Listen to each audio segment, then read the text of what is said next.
अस्सलाम वालेकुम स्टूडेंट्स। आज हमारा वेक्टर एनालिसिस का लेक्चर नंबर 12 है। इसके अंदर हम first of all applications of Green's theorem study करेंगे प्रीवियस लेक्चर से रिलेटेड। उसके बाद सरफेस इंटीग्रल को आज हम डिफाइन भी करेंगे और उसकी डिफरेंट टेक्निक्स देखेंगे कि सरफेस इंटीग्रल को इवेलुएट कैसे करते हैं। जी, सबसे पहले ये कुछ एप्लीकेशंस हैं ग्रीन्स थ्योरम से रिलेटेड, इनको हम प्रॉब्लम्स को सॉल्व करेंगे। जी, सबसे पहले तो यहाँ पे मैं ग्रीन्स थ्योरम की स्टेटमेंट जो है वो राइट कर देता हूँ। प्रीवियस लेक्चर के अंदर हमने ग्रीन्स थ्योरम को स्टेट किया था कि एक लाइन इंटीग्रल जो होता है, लाइन इंटीग्रल को हम डबल इंटीग्रल में कन्वर्ट कर देते हैं with the help of Green's theorem. For example, ये हमारे पास एक लाइन इंटीग्रल है, इसको सरफेस इंटीग्रल में कैसे कन्वर्ट करेंगे, उसका तरीकेकार ये होगा कि लेफ्ट साइड में जो डी वाई का कोफिशिएंट है क्यू फंक्शन, इसको आपने डिफरेंशिएट करना है with respect to x, partial q over partial x, और जो डी एक्स का कोफिशिएंट है पी, उसको आपने डिफरेंशिएट करना है विद रिस्पेक्ट टू वाई, और इसका आपने ले लेना है डबल इंटीग्रल।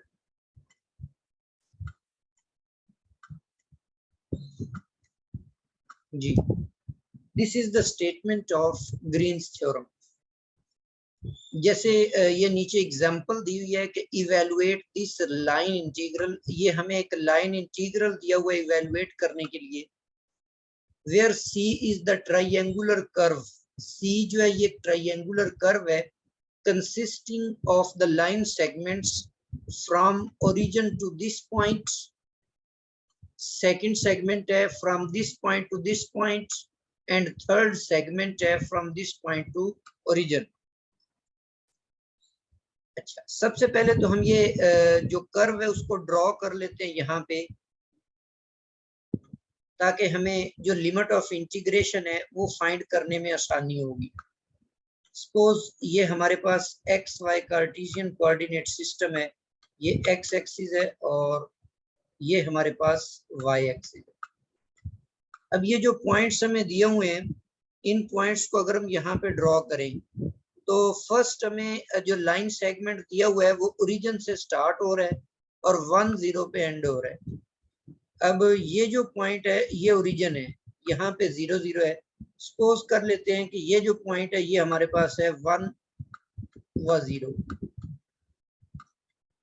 और वाई एक्सिस पे यहाँ पे एक पॉइंट है दैट इज 0 एंड 1। अब जो फर्स्ट लाइन सेगमेंट है वो हमें दिया हुआ है ओरिजिन से स्टार्ट हो रहा है और 1 0 तक, मतलब ये अलोंग एक्स एक्सिस ये वाला पार्ट बन जाएगा, ये सेगमेंट बनेगा। दूसरा सेगमेंट है कि 1 0 पॉइंट से स्टार्ट होकर 0 1 को ज्वाइन करें आपस में, तो ये इस तरह की एक लाइन, इस तरह का एक लाइन सेगमेंट बन जाएगा। अच्छा, तीसरा आपके पास है 0 1 से ओरिजिन को ज्वाइन कर दें, तो ये अलोंग वाई एक्सिस एक लाइन सेगमेंट बन जाएगा। लो जी, इस तरीके का ये हमें एक ट्राइंगुलर कर्व दी हुई है, इसके अलोंग आपने इसको इंटीग्रेट करना है। जी, अब यहाँ पे अगर आप देखें तो जो गिवन हमें इंटीग्रल है, इसके अंदर dx का जो कोफिशिएंट है, इन अदर वर्ड्स p की जो वैल्यू है वो x रेज़ टू पावर 4 है, और जो q की वैल्यू है वो हमारे पास है x इंटू वाई। जी, ये वैल्यूज अगर हम अबव ग्रीन थ्योरम के अंदर पुट कर देते हैं तो लाइन इंटीग्रल जो कि में गिवन है x raise to power 4 dx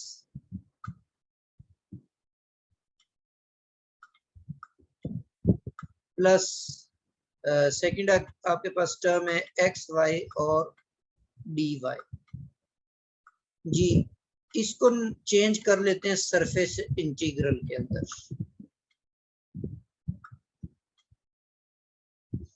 ji surface integral में जब कन्वर्ट करेंगे तो सबसे पहले हम with respect to x partial derivative लेंगे क्यू का। अब क्यू यहाँ पर हमारे पास फंक्शन है एक्स इंटू वाई। उसके बाद हमने पार्शियल डेरिवेटिव लेना है पी का, और पी हमारे पास है एक्स रेज़ टू पावर 4। ये derivative with respect to y है।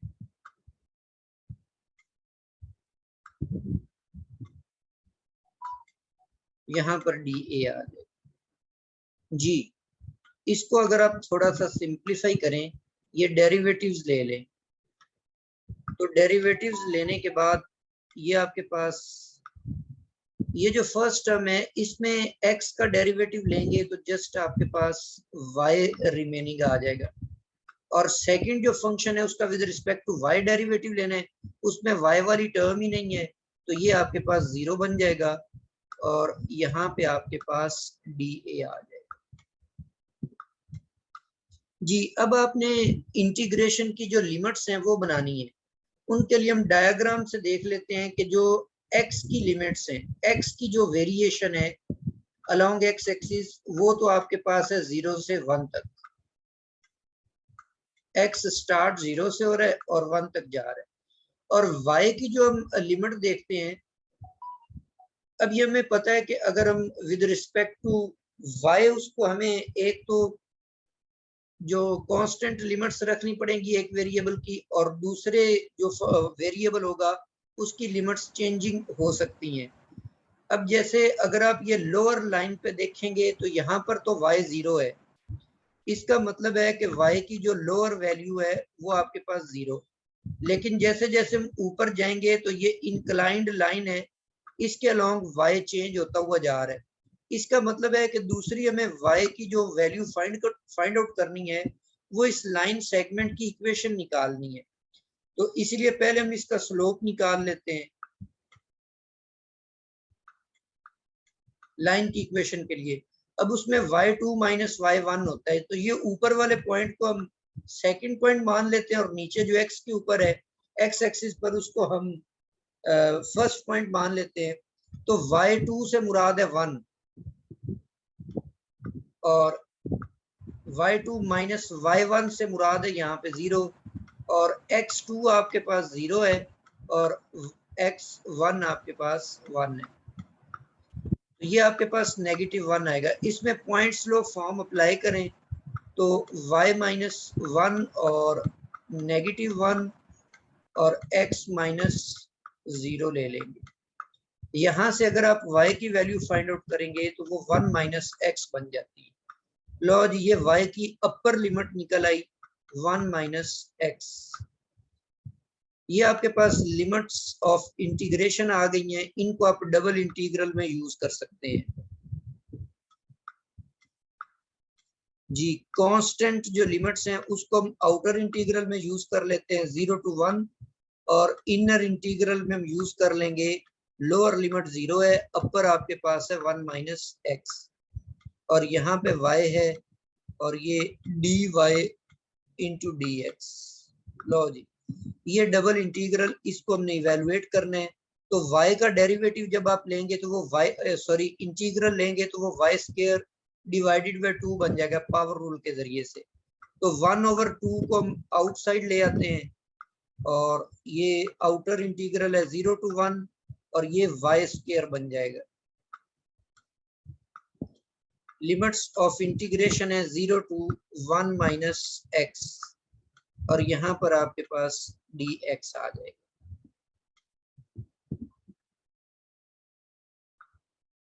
जी फर्दर इसके अंदर हम लिमिट्स ऑफ इंटीग्रेशन अप्लाई कर देते हैं।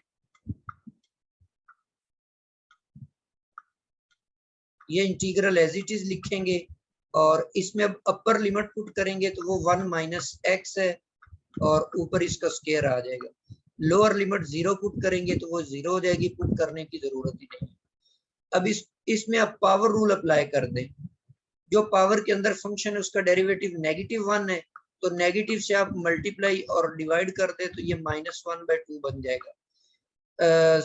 इसी तरह पावर रूल इसके ऊपर अप्लाई करेंगे तो 1 माइनस एक्स पावर में एक ऐड हो जाएगा तो 3 बन जाएगा, और उसी से आप डिवाइड कर दें, और लिमिट ऑफ इंटीग्रेशन है 0 to 1। ये 3 और 2 मल्टीप्लाई होकर 1/6 बन जाएगा। इसमें आप अपर लिमिट पुट करेंगे तो 0 बन जाएगा, और लोअर पुट करेंगे तो -1 आ जाएगा। नेगेटिव से इसको मल्टीप्लाई करेंगे तो ये 1/6। ये आपके पास इस लाइन इंटीग्रल का आंसर निकला है। तो देखें ये लाइन इंटीग्रल दिया हुआ था, हम इसको वैसे भी इवेलुएट कर सकते थे लाइन सेगमेंट्स के अलोंग और फिर उन सबको ऐड कर देते, लेकिन डबल इंटीग्रल की मदद से हमें तीनों लाइंस के अलोंग अलग अलग लाइन इंटीग्रल इवेलुएट करने के बजाय हमने उसको डबल इंटीग्रल में कन्वर्ट करके इजीली सॉल्व कर लिया। जी नेक्स्ट आपके पास प्रॉब्लम है, इसके अंदर भी एक लाइन इंटीग्रल दिया हुआ है और कर्व जो है वो एक सर्कल दिया हुआ है, ऐसा सर्कल जिसका रेडियस जो है वो 3 है। राइट साइड पे 9 दिया हुआ है, तो 9 को आप लिखेंगे 3 का स्क्वायर, इसीलिए इसका जो रेडियस है वो 3 बन जाएगा। तो इट मींस ये जो हमें कर्व दी हुई है, this is a circular curve. जी बिल्कुल उसी तरीके से अगर आप इसको डबल इंटीग्रल में कन्वर्ट करेंगे तो ये जो वैल्यू है फर्स्ट आपके पास dx के साथ ये p की वैल्यू है, और जो dy के साथ है ये आपके पास q की वैल्यू है। अच्छा, जब ये इंटीग्रल सारे का सारा लाइन इंटीग्रल है, क्लोज्ड कर्व के अलोंग है, इसको हम डबल इंटीग्रल में चेंज करेंगे with the help of Green's theorem. तो पहले हमें पार्शियल डेरिवेटिव लेना पड़ेगा with respect to x q function का। तो q फंक्शन आपके पास है 7x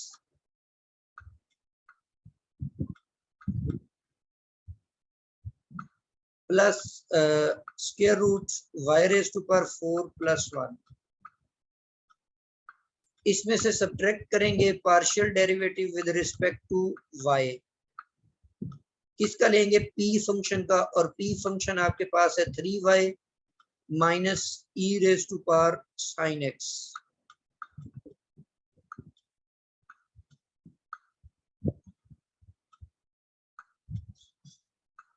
डिफरेंशियल dA आ जाएगा। जी अब फर्स्ट टर्म के अंदर आप देखें कि ये जो सेकंड टर्म है ये तो इंडिपेंडेंट ऑफ x है, ये 0 हो जाएगी, और x का डेरिवेटिव 1 होगा, जस्ट आपके पास 7 आ जाएगा। ये 7 आ जाएगा, और सेकंड टर्म में y 1 हो जाएगा, और ये सेकंड टर्म जो इसका डेरिवेटिव 0 हो जाएगा क्योंकि y इन्वॉल्व नहीं हो रहा, तो इसका रिजल्ट आपके पास -3 निकल आएगा। जी अब लिमिट्स ऑफ इंटीग्रेशन देखने के लिए ये जो कर्व है ये सर्कुलर कर्व है, तो सर्कुलर कर्व के लिए आप इसको पोलर फॉर्म में चेंज कर लेंगे। पोलर फॉर्म में चेंज करेंगे तो रेडियस की जो वैल्यू है वो तो आपके पास बन जाएगी 0 to 3, r की वैल्यू ये निकल आएगी, और थीटा जो है ये एक सर्कल है, सर्कल में टोटल एंगल जो होता है वो आपके पास होता है 2 पाई 0 to 2 पाई।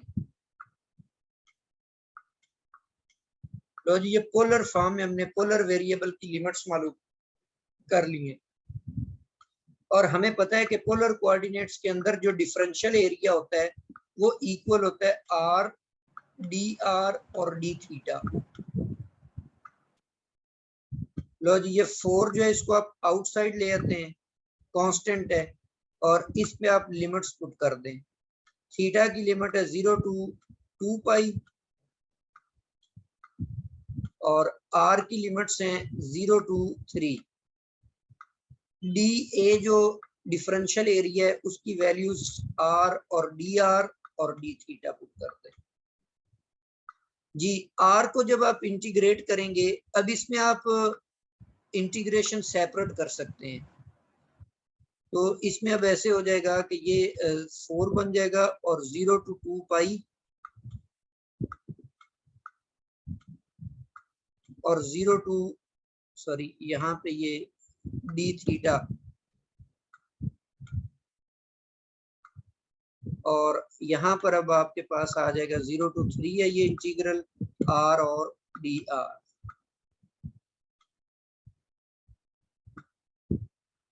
जी अब यहाँ पर फर्स्ट जो इंटीग्रल है उसकी लिमिट आ जाएगी, उसका इंटीग्रल आ जाएगा थीटा और लिमिट्स हैं 0 to 2 पाई। और जो सेकंड इंटीग्रल है उसमें r की इंटीग्रेशन बन जाएगी r स्क्वायर डिवाइडेड बाय 2 और लिमिट्स आपके पास है 0 to 3। इस 2 को आप इस 4 से कैंसिल करेंगे तो यहाँ पे जस्ट 2 बच जाएगा। थीटा के अंदर लिमिट्स पुट करेंगे तो 2 पाई माइनस 0 2 पाई बन जाएगा और r के अंदर वैल्यूज पुट करेंगे तो वो r3 स्क्वायर 9 हो जाएगा और माइनस 0। 9 को 4 से मल्टीप्लाई करेंगे तो ये 36 पाई बन जाएगा। देखें अब ये जो इंटीग्रल आपको लाइन इंटीग्रल दिया हुआ था कार्टेशियन कोऑर्डिनेट सिस्टम के अंदर, तो ये बहुत ज्यादा कॉम्प्लिकेटेड था, कॉम्प्लिकेटेड एक्सप्रेशंस थी। तो हमने सबसे पहले इसको सरफेस इंटीग्रल में चेंज किया तो ये इंतहाई सिंपल फंक्शन में चेंज हो गया, कांस्टेंट फंक्शन में। उसके बाद हमने पोलर कोऑर्डिनेट्स को यूज करते हुए इसकी इजीली वैल्यू फाइंड आउट कर ली। तो इस तरीके से आप लाइन इंटीग्रल्स को डबल इंटीग्रल में ग्रीन्स थ्योरम की मदद से चेंज करके इजीली इवैल्यूएट कर सकते हैं।